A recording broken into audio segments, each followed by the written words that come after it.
During his State of the Union address, the president vowed he would never allow Iran to obtain a nuclear weapon. Last night, the president accused Iran of pursuing, quote, sinister ambitions as he weighs possible military action against the country. Listen. My preference is to solve this problem through diplomacy. But one thing is certain, I will never allow the world's #1 sponsor of terror, which they are by far, to have a nuclear weapon. For more on what's happening in the Middle East, I want to bring in CBS News national security correspondent Charlie D'Agata, joining us from Tel Aviv. So, Charlie, I thought that when the United States and Israel carried out those strikes on Iran last year, that we were told by the administration that we had obliterated Iran's nuclear facilities. And we all understand that it doesn't mean that they won't try to regroup and continue to carry out those nuclear ambitions. But what's going on here? I'm sort of confused about that.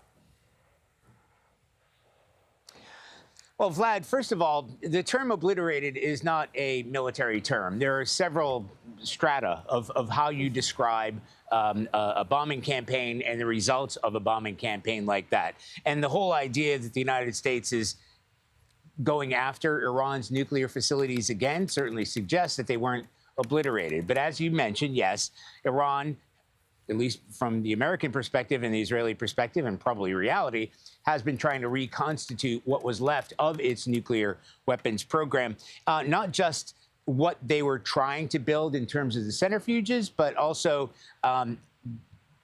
hundreds of kilograms of enriched uranium that was moved around, which the IAEA had a handle on, but now can't be sure where it is. So, yes, there's some semblance of what Iran has in terms of its nuclear program, not nuclear weapons program, because the Iranians say this is all for peaceful, but the Iranian weapons program from a U.S. perspective.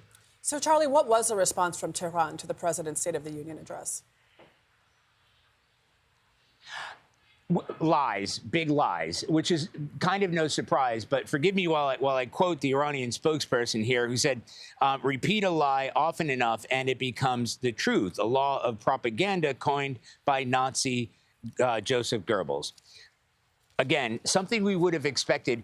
But there was something else that President Trump said in his State of the Union address, and that was not just that Iran was trying to propagate a nuclear weapon, but also the delivery system. And this is where it gets really important, especially for the folks here in Israel. It's the ballistic missiles program and the delivery platform for such a weapon. So President Trump said that the Iranians are trying to build a weapon that would be capable of reaching the United States. As we know from intelligence officials here in Israel and the United States, right now, maybe 1,200, 1,500 miles, which is significant, certainly if you're standing where I am.